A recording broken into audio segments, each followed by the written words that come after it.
Com relação a essa matéria, senhor presidente, tem assim só além desses pontos que eu já citei, mesmo porque, na verdade, as duas caminham junto, né? A lei orçamentária junto com o PPA, né? Já citei aqui assim o meu espanto com relação ao orçamento aí de 2, 3 secretarias, pelo menos, né?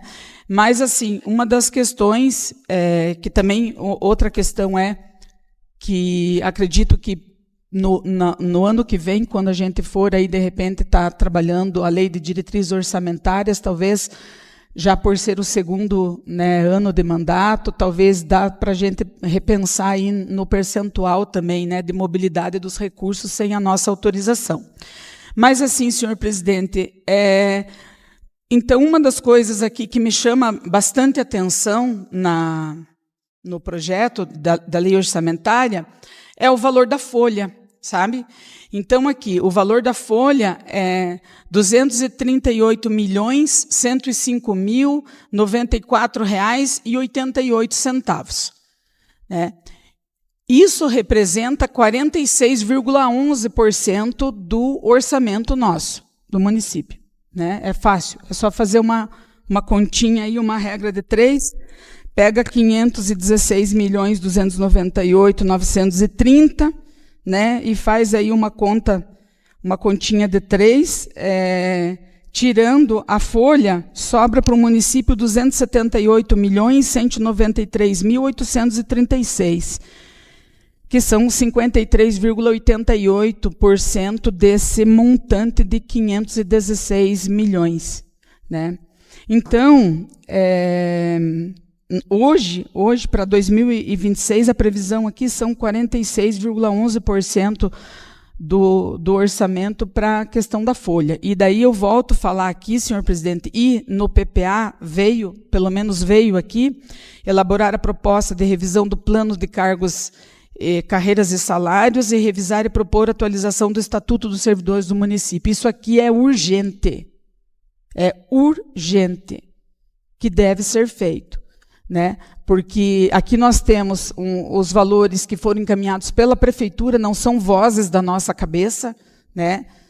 É o documento que está aqui na nossa mão, com os dados, e a gente precisa ter um cuidado, porque se acontece qualquer coisa em termos de arrecadação, a gente vai estourar o índice de pessoal. Né? Então, por isso que a gente fala tanto na questão da importância de fazer o estudo do plano de cargos e salários e estar bem atento a essa questão.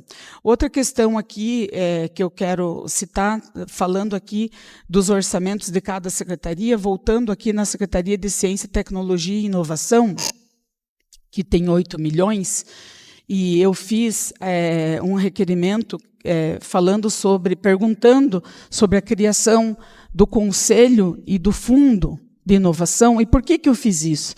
Porque o governo do Estado tem 55 milhões para passar fundo a fundo para os municípios. E se Castro tiver o seu fundo de inovação, tem aí a possibilidade de receber mais de R$1 milhão. Então, são coisas simples que a gente pode fazer para que a gente consiga ganhar recursos. Né? E depois, aquilo que o município tem, que tem aqui dentro da projeção de arrecadar, de entrar, a possibilidade de remanejar dentro daquilo que está aqui no PPA, né, dentro daquilo que está aqui no planejamento. Né, e outra coisa que tenha sido esquecida, como os pontos que eu citei, mas que o prefeito encaminha aqui para a Casa de Leis e a gente com certeza vai estar autorizando. Né, tudo aquilo que for em benefício da população, esta Casa de Leis acredito que vai estar junto. Né? Então, era isso que eu queria comentar a respeito, senhor presidente, da matéria, né? Dessa questão que temos que ficar atentos aí, porque hoje 46,11% vai aqui nos encargos e na folha, né? Então sobra ali R$ 278.193.836. Lembrando que o município deve sempre utilizar 15% constitucional para a saúde. Claro que o município de Castro sempre investiu mais na saúde, e tem os 27% da educação, né? 25% pela lei e 3% aqui que a Câmara colocou na nossa lei orgânica do município. né? Então, a gente sempre tem que estar atento a isso, porque se a gente começa a fazer essas contas, a gente verifica que sobra muito pouco para investir. Sobra pouco para investir.